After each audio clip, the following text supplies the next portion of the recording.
Isaac. Sabe, é um nome que significa riso, mas por trás desse nome tem uma das ideias mais poderosas que existem, a de uma promessa que nasce, bom, do impossível. Então vamos pensar juntos. O que acontece quando uma realidade, daquelas que gritam não tem como, bate de frente com uma promessa divina? É exatamente essa tensão que está no coração de toda essa história. Olha só o cenário. De um lado, a gente tem a promessa divina, um herdeiro, uma nação inteira, a linhagem messiânica. Do outro lado, a realidade humana, nua e crua. Abraão com quase 100 anos, Sara com 90 e estéril. Sabe, pela lógica do nosso mundo, a conversa acabava ali. Era simplesmente impossível. Então, vamos entrar na primeira parte para entender como essa promessa, que parece não fazer sentido, se estabelece. É um momento em que a fé e a lógica humana entram em rota de colisão. E a promessa, olha, não foi nada vaga, não. Foi super direta, bem específica. Deus falou para Abraão: um filho seu, da sua própria carne e sangue, vai ser o seu herdeiro. Não era um servo, nem um filho adotivo. Tinha que ser um filho biológico.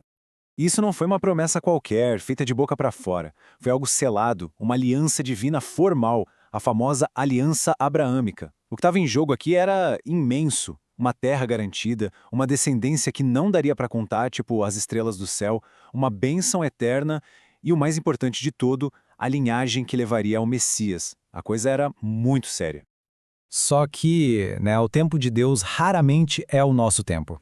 E é isso que nos leva para a segunda parte da história, a solução humana. É aquele momento em que a paciência acaba e a gente resolve agir por conta própria. A impaciência começou a bater. Sara, olhando para a lógica da idade dela, da esterilidade, propôs uma solução que parecia prática. Com as palavras delas mesma, ela vira para Abraão e diz: olha, tome a minha serva Agar e tenha um filho com ela.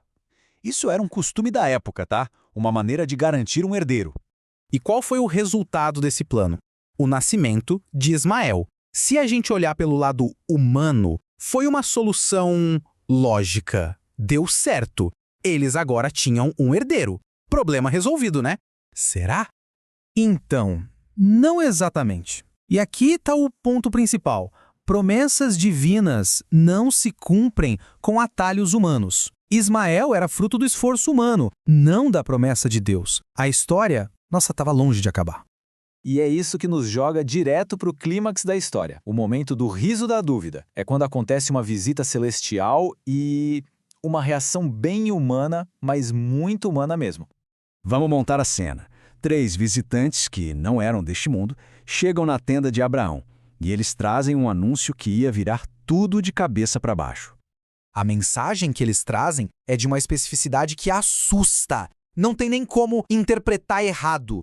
Daqui a 1 ano, por essa mesma época, Sara vai ter um filho. Agora a promessa tinha data marcada. Sara, que estava ouvindo tudo escondida na tenda, fez a única coisa que parecia fazer sentido para uma mulher de 90 anos, estéril, que acabou de ouvir que vai ter um filho. Ela riu, deu uma risada. E a resposta divina para essa risada de descrença é uma das perguntas mais fortes de todas, uma pergunta que ecoa até hoje. Por acaso, existe alguma coisa impossível para o Senhor? Essa pergunta ela simplesmente rasga toda a lógica humana. É o ponto de virada da história. É aquele lembrete de que a fé muitas vezes começa exatamente onde a nossa lógica não alcança mais. E com isso, a gente chega na resolução. Vamos ver agora o cumprimento da promessa. É a grande virada, de um riso de dúvida para um riso de pura alegria. E aí, quando aquele bebê, que era um verdadeiro milagre, nasce, o nome dele vira um lembrete eterno daquele momento. Isaac, ou Yitzhak no hebraico, quer dizer riso, sorriso de Deus, alegria divina. O próprio nome pega aquele ato de dúvida da Sara e transforma num símbolo do milagre. É aqui que a gente vê a transformação completa. A primeira risada veio da descrença, em resposta a uma promessa. A segunda risada, que é o nome Isaac, vem do milagre, em resposta a uma promessa cumprida. É uma mudança total de perspectiva. A própria Sara confirma essa virada de chave. Depois que Isaac nasce, ela declara: Deus me deu motivo de riso, e todo mundo que ouvir isso vai rir comigo. A alegria não era só dela, sabe? Se tornou contagiante, uma alegria para todo mundo. Então, só para deixar bem claro, A linhagem da aliança segue um caminho bem específico. Ismael representa o plano humano, o que nasce da natureza, do nosso esforço. Já Isaac, ele representa a promessa divina, o que nasce do milagre. A descendência da promessa viria por ele, por Isaac. Tá, mas por que essa história, tão antiga, ainda importa tanto hoje em dia?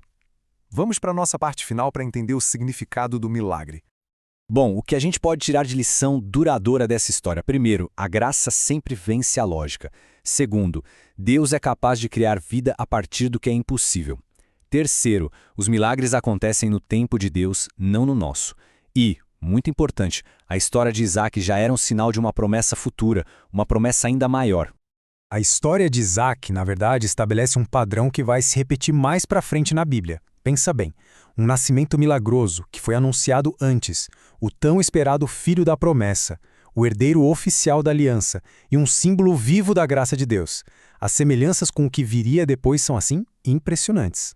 No fim das contas, a história de Isaac é uma demonstração de força, de que o plano de Deus, mesmo quando parece vir do impossível, nunca falha. Ele passa por cima da idade, da esterilidade, da dúvida humana, de tudo. Isso tudo deixa a gente com uma pergunta final para refletir. Se a fé de verdade começa onde a nossa lógica para de funcionar, qual é o impossível que anda desafiando a nossa fé hoje em dia?